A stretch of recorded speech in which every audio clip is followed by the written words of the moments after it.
আসসালামু আলাইকুম।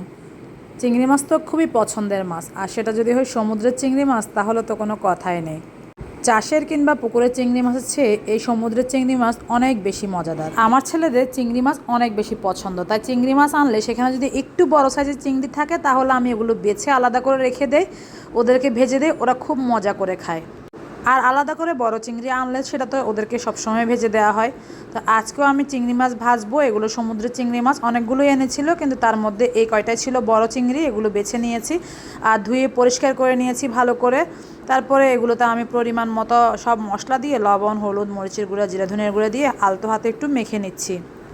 আজকে করব আমি সমুদ্রের চিংড়ি মাছের দো পেঁয়াজু। তো মশলাটা মাখিয়ে নিচ্ছি।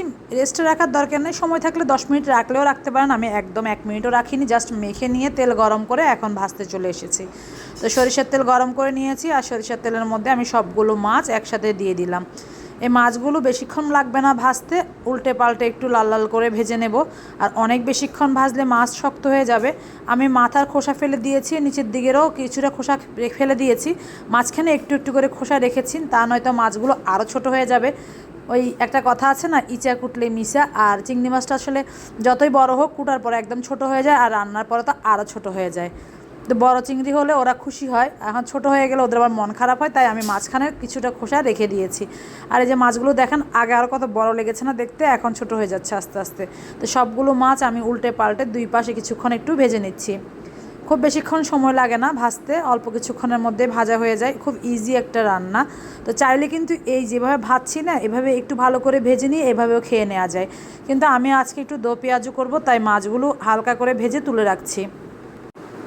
সবগুলো মাছ তুলে রাখার পরে ওই কড়াইতে আমি আবারও একটু তেল দিয়ে দিব, আর সেই তেলের মধ্যে আমি দিয়ে দিব বেশ খানিকটা পেঁয়াজ, কাঁচামরিচ কুচি, সাথে দিয়েছি রসুন কুচি, দিয়ে এগুলো একটু লাল লাল করে ভেজে নিতে হবে। এটা লাল লাল করে ভেজে নিলে খেতে বেশি ভালো লাগবে। অন্য সময় হলে এই পেঁয়াজ ভাজার উপরে আমি মাছগুলো দিয়ে দিতাম, আজকে আর সেটা করব না। আজকে জাস্ট এগুলোকে ভালো করে ভেজে নিয়ে তারপরে আমি মাছের উপর দিয়ে ছড়িয়ে দিব, এতে করে খেতে অনেক ভালো লাগবে। তো উপরে একটু ধনিয়া পাতা কুচি দিলাম, আর দেখেন পেঁয়াজ রসুন আস্তে আস্তে বাদামি কালার হতে শুরু করেছে। তো এরকম বাদামি কালার হয়ে যাওয়ার পরে আমি তুলে নিয়ে জাস্ট মাছের উপরে এভাবে ছড়িয়ে দিচ্ছি। মাছগুলো আর দুইবার ভাজলাম না আর কি। তো এভাবে চিংড়ি মাছ খেতে কে কে পছন্দ করেন কমেন্টে জানাতে পারেন। সবাই ভালো থাকবেন। আল্লাহ হাফিজ। আসসালামু আলাইকুম।